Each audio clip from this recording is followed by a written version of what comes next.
Glória a Deus. 2 Timóteo capítulo 4, a partir do versículo de número 6. Na versão que eu tenho está escrito assim: quanto a mim, estou sendo já oferecido por libação, e o tempo da minha partida é chegado. Combati o bom combate, completei a carreira, guardei a fé. Já agora a coroa da justiça me está guardada, a qual o Senhor reto juiz me dará naquele dia, e não somente a mim, mas também a todos quantos amam a sua vinda. Antes de você tomar o seu assento, repita após mim: o bom combate. Com mais veemência: o bom combate. É sobre isso que queremos falar nesta noite. Assente-se, por favor. Dia 21 de fevereiro de 2018 foi o dia em que o mundo tomou conhecimento que Billy Graham partiu para a eternidade. Em 1945, a história nos conta, Billy Graham, na sua autobiografia, no seu livro que foi também traduzido para o português, que após o término da Segunda Guerra, ele estava pregando para cerca de 30 mil pessoas. 30 mil pessoas queriam ouvir o pregador que eu acabara de mencionar. Ele partiu para a eternidade com 99 anos de idade e deixou um legado extraordinário. Um dos maiores nomes da história do cristianismo, o doutor Billy Graham. Mas o engraçado é que Billy Graham não estava sozinho nos Estados Unidos pregando, sacudindo auditórios em 1945. Ele registra no seu livro Como Eu Sou, o título do livro é esse, Como Eu Sou, que havia mais 2 jovens com ele, pregando para 20, 30, 40 mil pessoas. O nome dos jovens, ele relata, um se chama Brooke Clifford e outro se chama Chuck Templeton. Chuck Templeton pregava para 30 mil e os grandes seminaristas, os líderes, os grandes expositores da Bíblia chegaram a afirmar que este jovem era o melhor pregador que os Estados Unidos até então havia conhecido. O tempo passou, 1954. Hoje você não ouve, você talvez não ouviu ninguém mencionar o nome desses 2 jovens que pregaram ou que pregou com Billy Graham nesta época.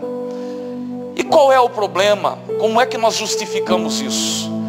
A história nos conta, Billy Graham conta no seu livro, que Chuck Templeton, em menos de 10 anos de ministério, ele se tornou um radialista famoso, colunista, começou a se envolver com a mídia e abandonou os princípios da fé e se declarou ateu. Abandonou os princípios, os valores estabelecidos na palavra do nosso Pai. Brooke Clifford também, em 1954, já estava distante dos púlpitos.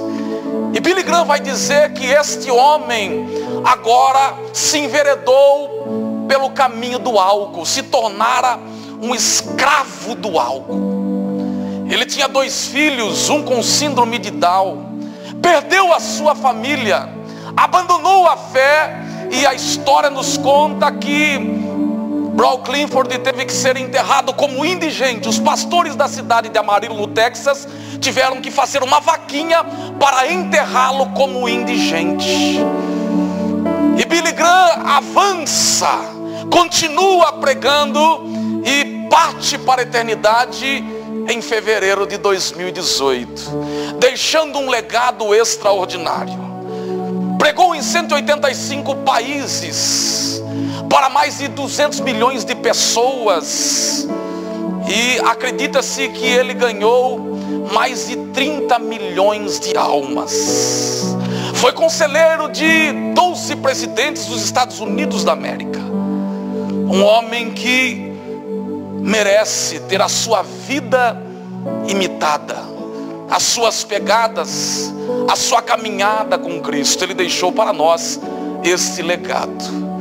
O tempo passa e nós nos deparamos com esse conteúdo bíblico, esta porção bíblica que lemos, o apóstolo Paulo, na sua despedida, vai dizer: quanto a mim, eu já estou sendo oferecido como libação, eu estou sendo, Timóteo, oferecido como sacrifício. Paulo está encorajando Timóteo a se apegar cada vez mais a Cristo. Paulo vai dizer para o jovem pastor que era tímido e doente: pregue a tempo, Timóteo, e pregue também fora de tempo. Se dedique à palavra, porque haverá o tempo em que as pessoas não mais ouvirão a palavra, por conta dos comichões dos ouvidos, pastores de si mesmos. Paulo está educando Timóteo, Paulo está passando o cajado para o jovem pastor, e ele vai finalizar aqui dizendo: olha, eu estou me oferecendo como libação. Paulo está se referindo, usando um recurso linguístico para se referir a um sacrifício de vinhos e cereais que era realizado lá no templo. Paulo está dizendo: a minha vida, Timóteo, está sendo entregue no altar do Senhor. Por que existe essa diferença gritante entre as pessoas? Por que muitas pessoas se entregam a Cristo e o servem fervorosamente por um período de tempo, e a curto ou médio prazo as pessoas abandonam a fé? Sabe por quê? Paulo vai nos alertar, ele está dizendo: nós estamos num combate, Timóteo. Isso aqui não é um parque de diversões, Timóteo. Eu combati o bom combate, eu terminei a carreira e guardei a fé. Por que Paulo disse: eu combati o bom combate? Porque outrora Paulo combateu o mau combate. Que mau combate era esse? Eu te digo, o mau combate que Paulo combateu era o tempo, foi o tempo em que ele se opôs à igreja, o tempo em que Paulo se dedicou para obstruir, ofuscar o brilho do evangelho, o tempo em que Paulo se empenhou intensamente para atrapalhar o progresso da palavra de Cristo. Esse foi o mau combate. Paulo foi um homem feroz, ele defendeu o judaísmo de forma ferrenha. Na sua carta aos Filipenses, do ponto de vista cronológico, está lá no capítulo 3 e verso de número 5, ou versículo de número 5, Paulo vai dizer, ele mesmo diz: eu sou da linhagem de Israel, hebreu de hebreus, eu sou da tribo de Benjamim. Quanto ao zelo, eu sou perseguidor da igreja. Quanto à lei, eu sou fariseu. Paulo está traçando o seu perfil na sua carta aos Filipenses, mas ele reputa tudo isso como esterco, porque muitos acreditam que Paulo, quando teve um encontro com Cristo no caminho de Damasco, saiu pulando para pregar o evangelho, mas isto não é verdade. Paulo ficou 3 anos nos desertos da Arábia, sendo tratado por Deus. Paulo recebeu revelações de Cristo, como ele mesmo diz, nos desertos da Arábia por 3 anos, para depois pensar em liderar alguma coisa. Ele se considerou o menor dos apóstolos, o homem que se entregou ao cristianismo. Ele mesmo traça o seu perfil de guerreiro, o que ele enfrentou. Um homem cheio de cicatrizes, ele vai dizer: eu sofri naufrágio 3 vezes, eu fui fustigado com vara. O que era ser fustigado com vara? Era que os donos de porcos, criadores de porcos, faziam com os porcos para que eles se revolvessem na lama. Paulo vai dizer que ele recebeu 5 açoites dos judeus, quase 200 chibatadas, teve que se fingir de morto, foi apedrejado, teve que fugir. Paulo sofreu em prisões, entre os gentios, entre os patrícios. Paulo foi traído, Paulo foi aviltado. Paulo sofreu por amor a Cristo. E é este apóstolo, o maior de todos os apóstolos, o maior missionário, o maior pastor, o maior líder, o maior plantador de igrejas, aquele que escreveu para nós a espinha dorsal do cristianismo. Ele quase registra a metade do Novo Testamento, mas agora ele está dizendo para o jovem pastor, tímido e doente: quanto a mim, eu estou sendo derramado por aspersão de sacrifício, oferta de libação. Paulo vai dizer: nós estamos, Timóteo, num combate. Irmão, existe uma larga diferença entre aqueles que se entregam, aqueles que se oferecem a Cristo todos os dias, e aqueles que frequentam a igreja. Frequentadores de igreja são diferentes de servos. Jesus disse: já não vos chamo mais de servos, mas sim de amigos, porque os servos não conhecem os segredos do seu Senhor. Irmão, para ser amigo é preciso servir. Só conhece o coração do Cristo vivo, ressurreto, quando nós o servimos. A amizade revelada da parte de Cristo para nós outros só se torna real quando nós o servimos, não apenas com a boca, mas de corpo, alma e espírito. Bendito seja o Senhor. Por que muitos começam bem e não terminam bem? Ei, olhe bem para mim, dobre a sua atenção.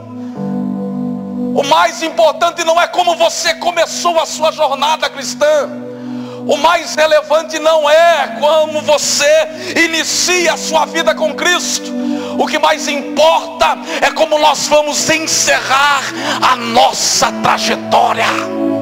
Como é que nós vamos encerrar? Porque no início, alguém disse que vassoura nova varre até os cantos da casa. Mas o tempo passa, a rotina cristã, ela se manifesta, ela acontece na vida de muitos. E muitos, fazendo um balanço, chegam à conclusão que não vale a pena.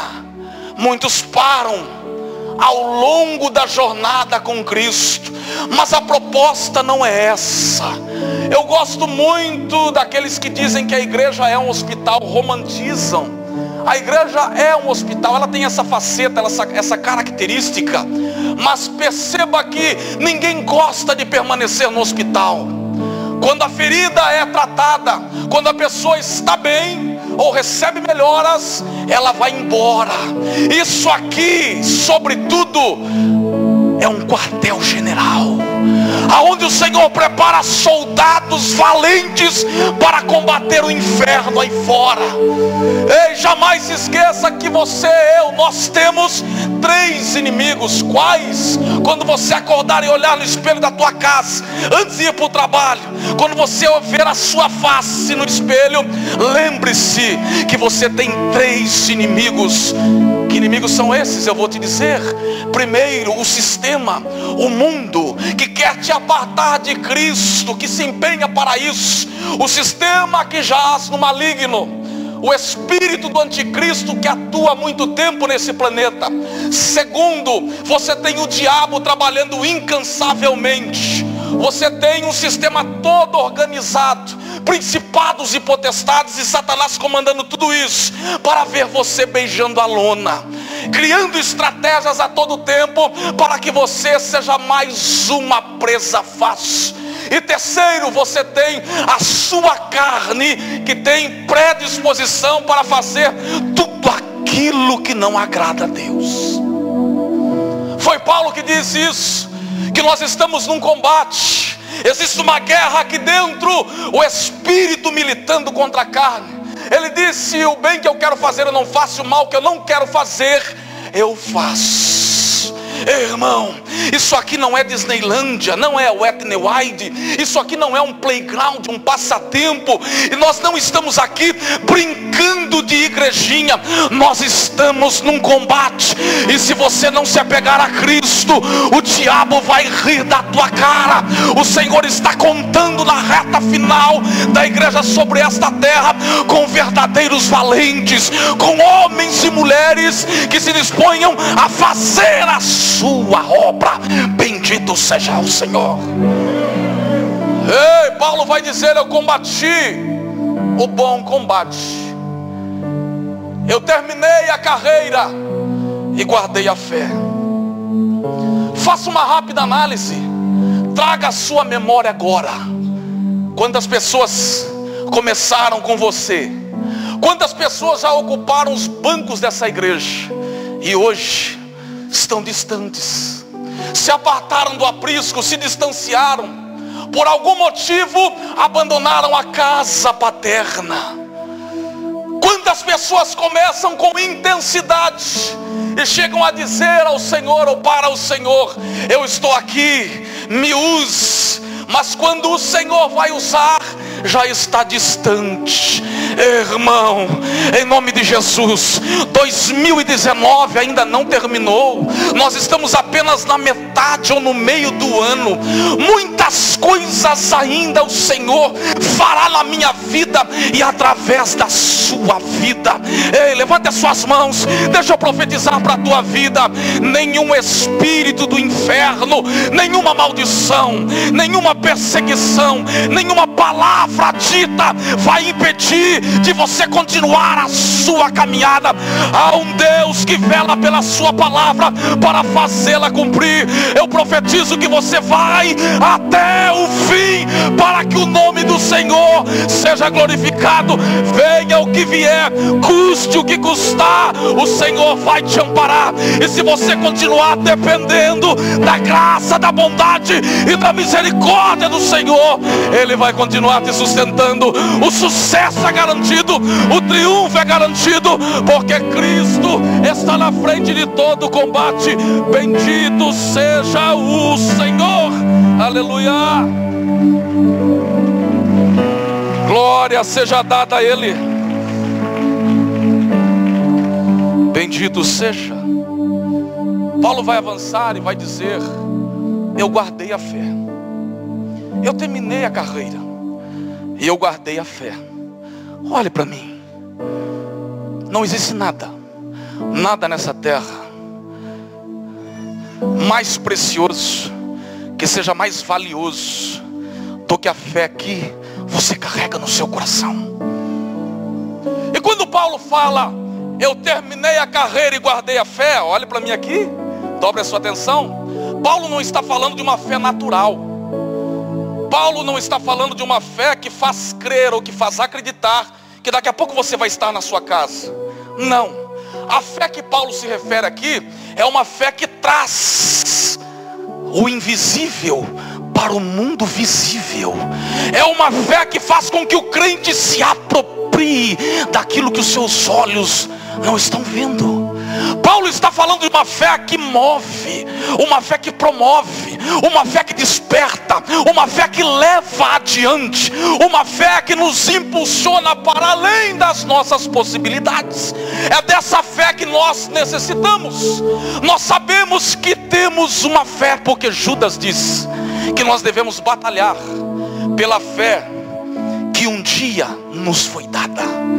Ei, irmão, tem muita gente nos dias atuais, exatamente hoje, dia 19, que está chorando porque o marido foi embora. Olhe para mim, porque o filho está enfermo. Tem muita gente chorando agora num velório. Tem muita gente chorando porque a esposa não corresponde, porque o esposo não é mais o mesmo. Você perdeu e vai continuar perdendo. A vida é marcada também pelas ausências. O tempo desgasta muitas coisas, mas sabe o que você não pode perder ou aceitar ir embora da sua vida? A fé que um dia te atraiu aos pés de Cristo.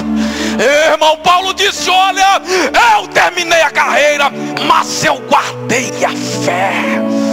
Foi isso que fez com que Jó tivesse uma reviravolta na sua vida.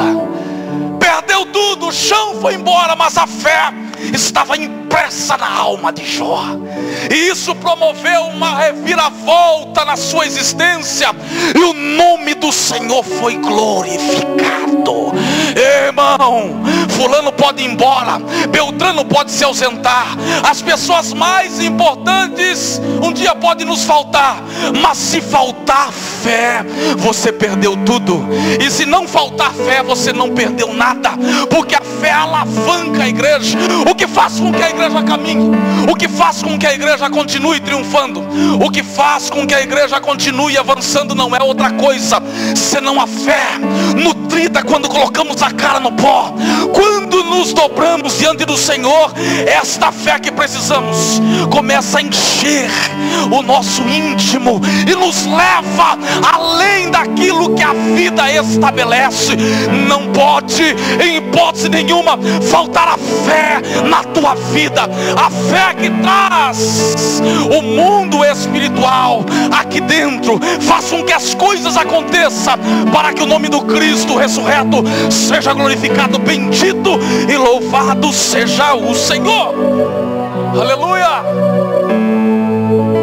O apóstolo prossegue, ele vai dizer: eu completei a carreira, eu guardei a fé, já agora a coroa da justiça me está guardada. Dobre a sua atenção, vem comigo nesse texto. Já agora a coroa da justiça me está guardada. Paulo está usando mais uma vez uma figura de linguagem. Quando Paulo diz a coroa da justiça, ele está falando o prêmio pela minha retidão, o prêmio pelo meu empenho, o prêmio por eu ter me empenhado a vida toda em prol do cristianismo está guardado. O justo juiz vai me conceder a coroa da justiça. Como é que nós entendemos essa fala de Paulo? Dobre a sua atenção agora. Quando Paulo disse a coroa da justiça me está guardada, um dia um meigo nazareno disse: aquele que quer vir após mim, negue-se a si mesmo, tome a sua cruz e siga-me. Vou repetir: aquele que quer me seguir ou vir após mim, andar comigo, caminhar comigo, precisa primeiro negar-se a si mesmo. Jesus está dizendo o seguinte, deixa eu traduzir para você: aquele que quer me servir precisa anular as suas prioridades para viver as minhas prioridades. Aquele que quer vir após mim precisa anular o seu eu, achatar o seu eu, deixar que as suas prioridades não sejam mais prioridades, para viver o que eu tenho planejado para você. Aí Jesus vai continuar e dizer: além de anular o seu eu, estou trocando em miúdos aqui, além de anular o seu eu, você vai ter que abraçar uma cruz. Além de viver as minhas e não as suas prioridades, você vai ter que carregar uma cruz comigo. A cruz é sinônimo, é equivalente a percalços. A cruz representa intempéries. A cruz representa, significa dias escuros, sombrios. A cruz fala de desafios. A cruz fala do pacote que nós recebemos quando aceitamos nos submeter a Cristo. Isso é cruz. Aí você vai para o campo literal comigo. Imagine as pessoas que ouviram Jesus falando isso, ó: aquele que quer vir após mim, negue-se a si mesmo, tome a sua cruz e siga-me. E passaram a seguir o mestre. Aonde é que essas pessoas foram parar? Eu te respondo rapidamente: no Gólgota. Quem seguiu a Cristo até o final foi parar lá no Monte Caveira, no Gólgota, e contemplou o Cristo que disse isso, pendurado numa cruz.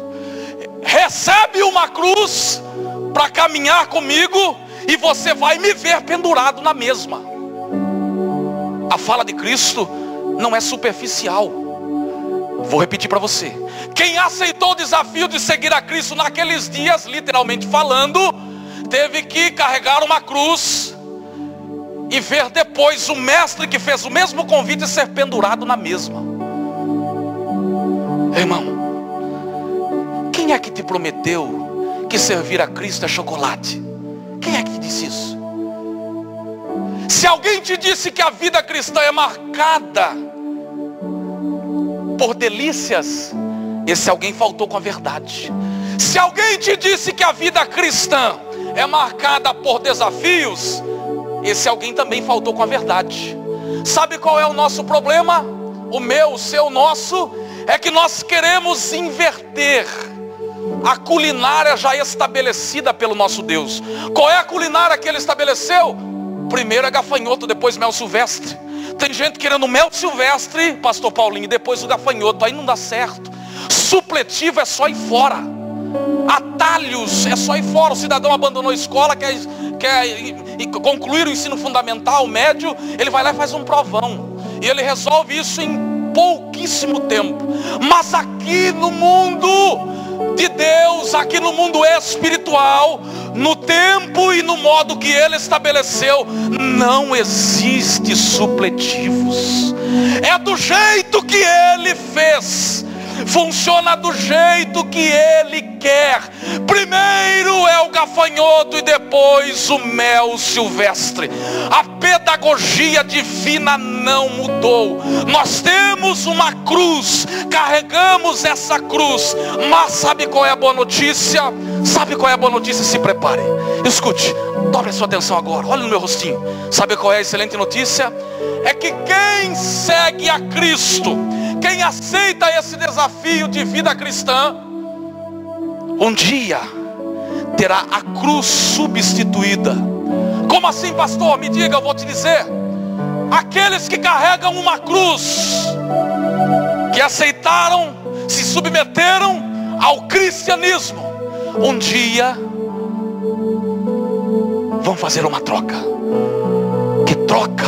Eu vou te dizer. Nós vamos deixar a cruz. A cruz vai ficar de lado. A cruz vai ser anulada. E nós vamos receber uma coroa. Irmão, o dia da troca está chegando. O dia da permuta, da barganha, você ser substituído, o peso ser substituído, se aproxima. Nós não vamos carregar essa cruz para o resto da nossa existência, por toda a eternidade. 1000 vezes não.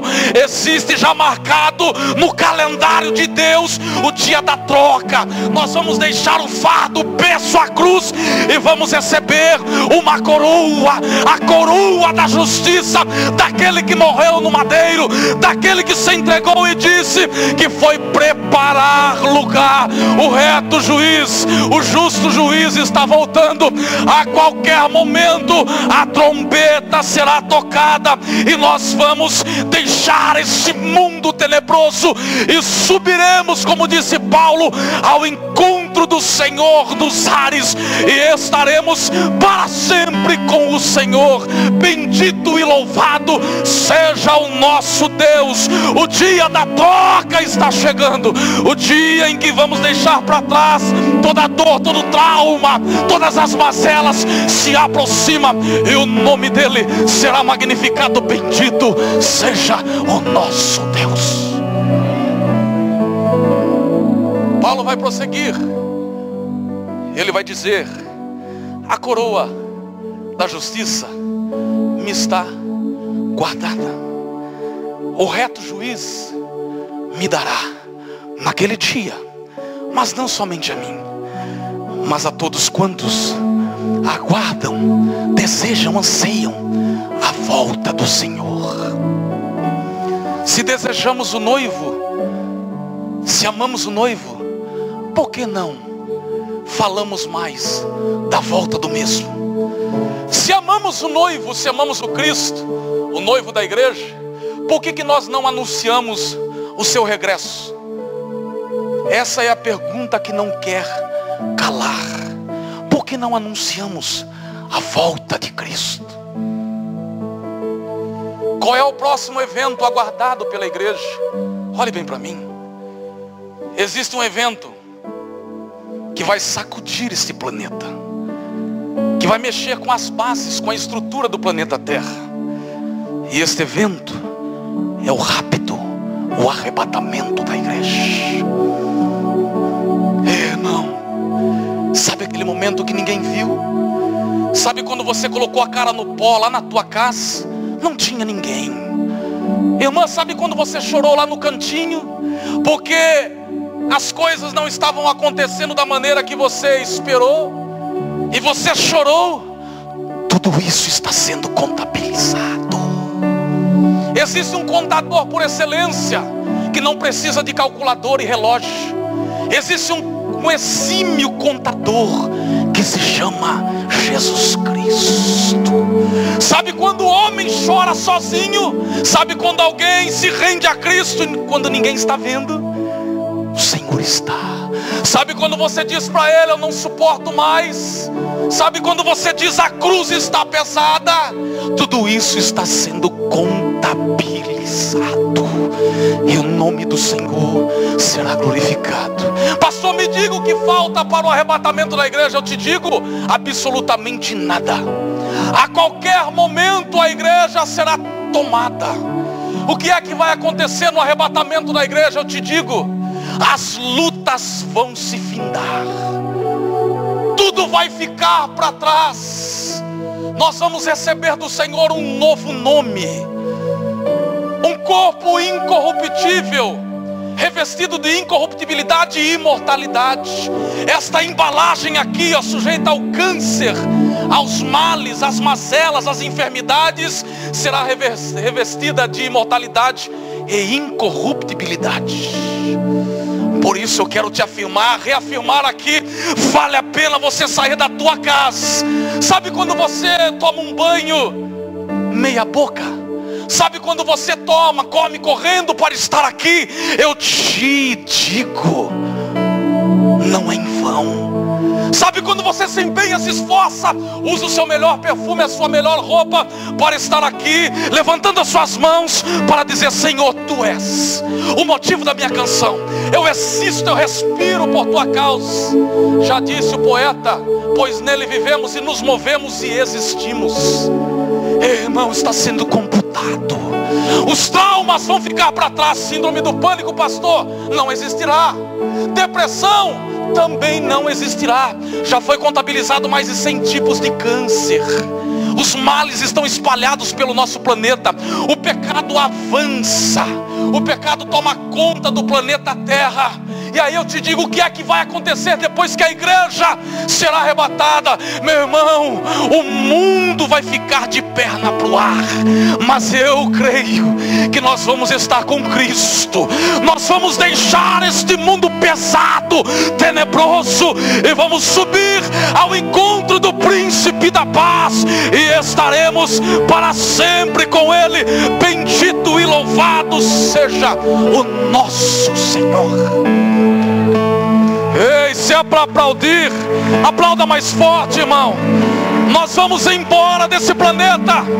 Nós vamos embora em nome de Jesus. O Senhor decidiu não deixar registrado o último episódio da vida de Paulo. Olhe para mim. Mas eu tenho direito de pensar, de desenhar na minha mente como é que foi os últimos minutos da vida do maior missionário que esse planeta conheceu. Paulo estava preso numa masmorra. 14 bairros de Roma foram incendiados e a culpa foi atribuída aos cristãos. E Paulo, pela segunda vez agora, está sendo julgado pelo Império Romano. O imperador Nero aproveitou essa onda e atribuiu aos crentes a culpa pelos incêndios de 14 bairros importantes de Roma. Paulo agora, ele vai ser julgado, mas ele vai ser condenado.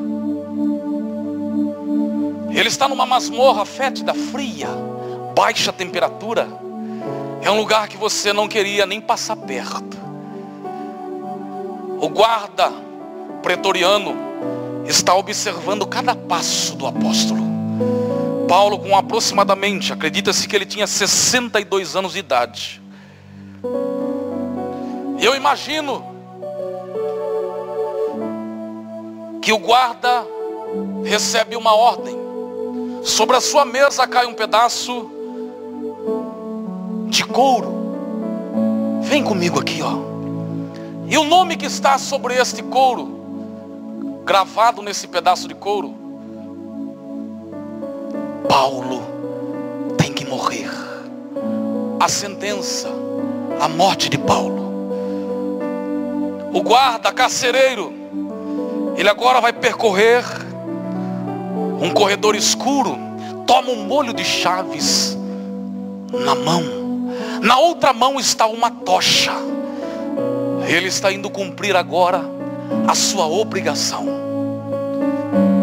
E de repente o carcereiro vai dizer: tente desenhar isso na sua mente.